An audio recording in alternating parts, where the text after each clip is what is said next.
Jesus tells us in Matthew 5:14, "You are the light of the world. A town built on a hill cannot be hidden." This is a series helping others see Christ by seeing the light in others. Well, Mark's got quite a varied background, and of course, one of the things that we really want to do for everybody here, and Mark and I've talked about this too, that we want to know, we want people to see Christ like He really is. We want to kind of take religion away from it and put it to the side for a second and just talk about Christ. Because people use religion a lot of times as an escape, and a reason not to have that relationship. It's kind of like the two R's. You got religion or relationship, and what you need is both, actually. But the most important is to have a relationship. So how do you go about with your daily relationship with God? Well, let's see. One of the things, and again, talking about relationships.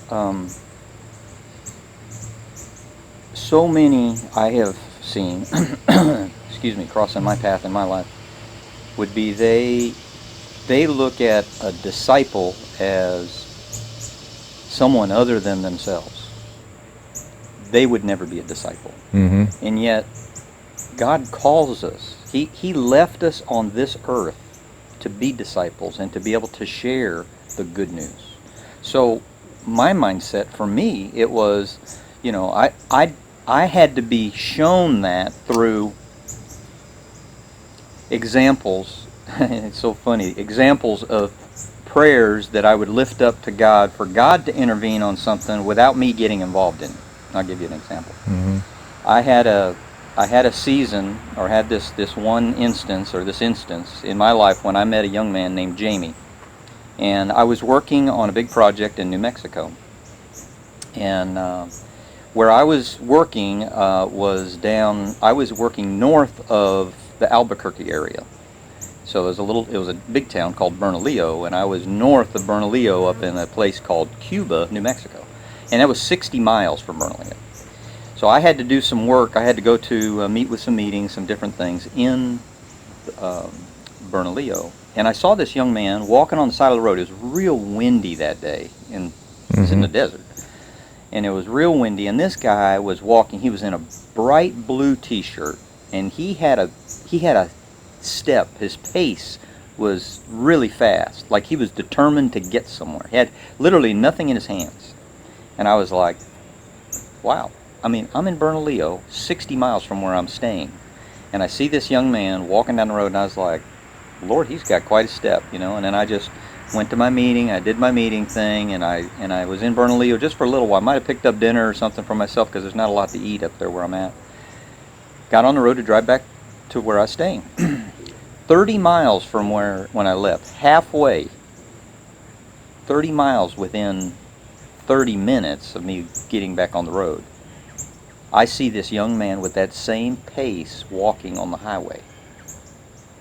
And as I drove past him, I said, Lord, if you could send somebody to help him get to where he's got to go. I can feel this coming.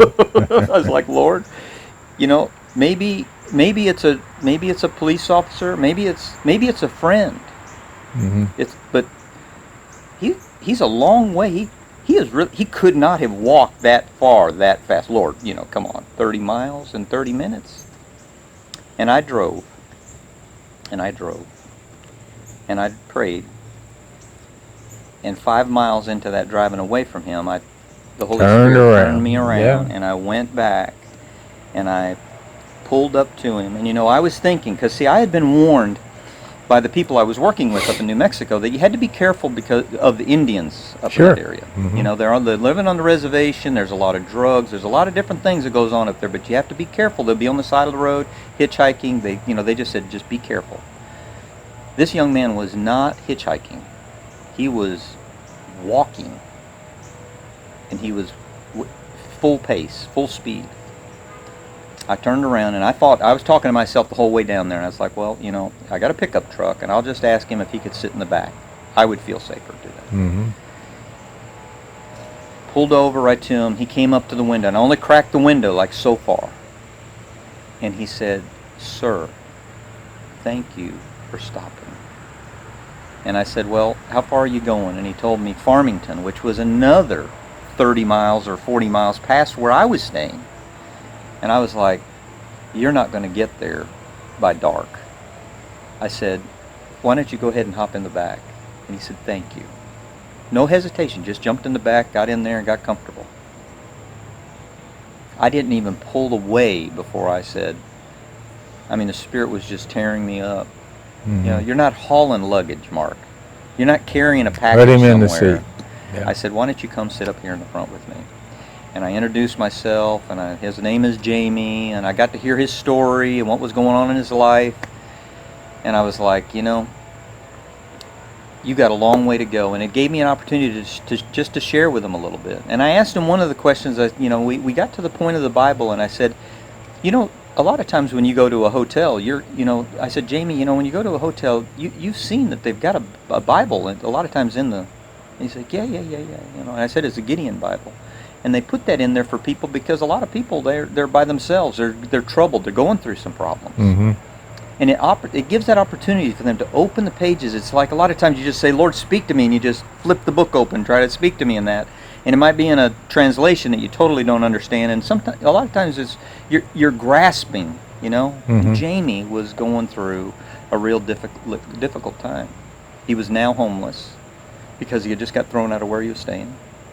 He was trying to get to his family that's on Farmington, but he had no phone with him to contact them, so they didn't know that he was coming. And if he got there, he didn't know whether they would accept him. He just didn't know. There was all these uncertainties. Mm-hmm. So when we got back to Cuba, I said, "Listen, I'm going to put you up for tonight so you can get some rest before you make this trek, this long walk back to Farmington. I know you can do it because I saw your pace. I know that you're determined to get there." And he was just very grateful to be able to do that. And I pulled up at a hotel. I went ahead and paid for it, took care of him to be able to get in. And I said, "And I'm going to come back in the morning and I'm going to pick you up for breakfast. But for tonight," I pulled out $20 and I said, "Why don't you, there's restaurants right up in here. They're not far if you'd like to go pick up something to eat." I went home, prayed again. Prayed with him before I left, but I went home and I prayed again. For God to be able to just surround him and, to be with him so he could feel the evidence of him being close. Mm-hmm. The next morning I got up and I went to the hotel and come out, and he walked out of that door after he saw me coming in, and he had a big smile on his face, and he had some bags like from McDonald's, because he had been to McDonald's that night. And I said, "Well, listen, it's great to see you. How'd you sleep?" He said, "Mark," he said, I read that Bible. I was reading those passages you were telling me about. I read those, Mark. I'm really thankful, that you let me stay here tonight, And I said, you're welcome. I said, "Well, let's go get some breakfast." He said, No. He said, "No, I don't need it." All these dollar menu stuff. I went ahead and I spent that $20 and I bought enough food for me to last for a while on my trip up to the mountain. That's good. He's preparing. Yeah. So I was like, okay. So we got to talk for a little bit, and I said, so what, what's keeping you from accepting Christ in your life today? And he said, "Nothing." And I said, "Do you want to receive him today?" And I asked him to pray with me. And he prayed with me. And he accepted Christ that day. That's while beautiful. we were on the road. And I got him to the edge of town, is where we talked about that I would drop him off. I wasn't going to drive him all the way to Farmington. This is what I felt the Spirit was telling me. And I just said, I'm going to go ahead. I had other responsibilities I needed to take care of. But I had a New Testament Bible, a small one. And I gave that to him, and I said, "Listen, as you're walking and you're praying," I said, "His word says that if you acknowledge him, he will keep your feet from being snared. He That's will true. keep you from tripping up." And you raise that Bible up. If there's something, if it's coming up a storm, and you're saying, "Lord, if you could send somebody to help pick me up to be able to get to Farmington," I'm telling you, your prayers are going to be answered. And I know in my heart that day that young man accepted Christ. And I know God's got hold of him. I don't know what choices he's going to make from that point forward. That's not up to me.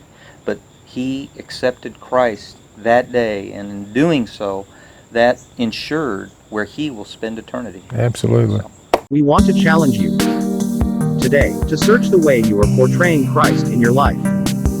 Do others see Christ in you? We all need to witness by example and let others see Christ in us.